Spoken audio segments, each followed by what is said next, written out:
Hi, I'm Doug Patt, and this is So You Want to Be an Architect, Part 5. What does an architect ask? I'm frequently asked, where do I start when I design something? I think the answer lies in 4 simple words: who, what, where, and why. The answer to these simple word questions give us parameters. Those parameters create a framework for design. A number of years ago, I had a good friend who worked for the production designer of Star Trek: The Next Generation, Herman Zimmerman. I thought it'd be amazing to work anywhere near that project, so I decided to try and get Mr. Zimmerman's attention. The way I thought of doing this was to design a house for Mr. Zimmerman and get him the design through my friend. Now, I thought the house I designed might be fun to look at in terms of our 4 simple word questions. The first question I asked was who.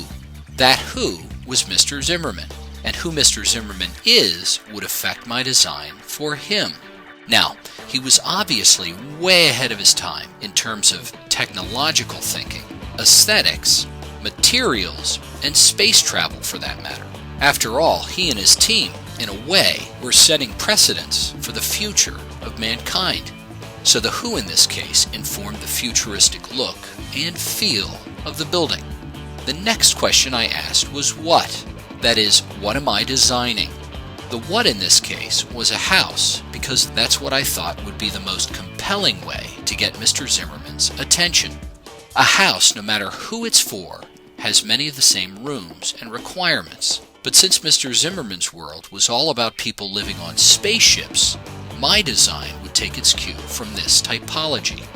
I decided it should appear like it's flying, be streamlined, and composed of many parts, like the ships seen on TV and film from Star Wars, Battlestar Galactica, Starblazers, or Star Trek. The next question is where? Now, most people don't have the luxury of picking a site, but because this was fiction, I did.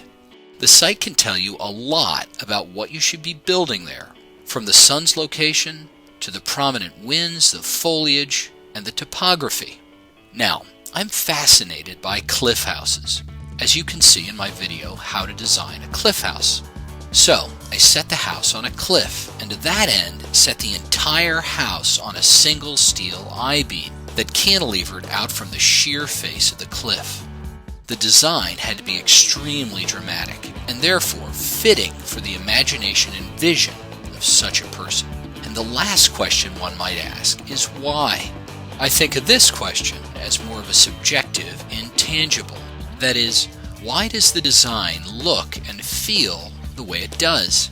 Everybody has opinions and methods that make a design unique to them. That's why they're subjective, and that's why they're a bit intangible. Because it's not always easy to explain why we all do things the way we do.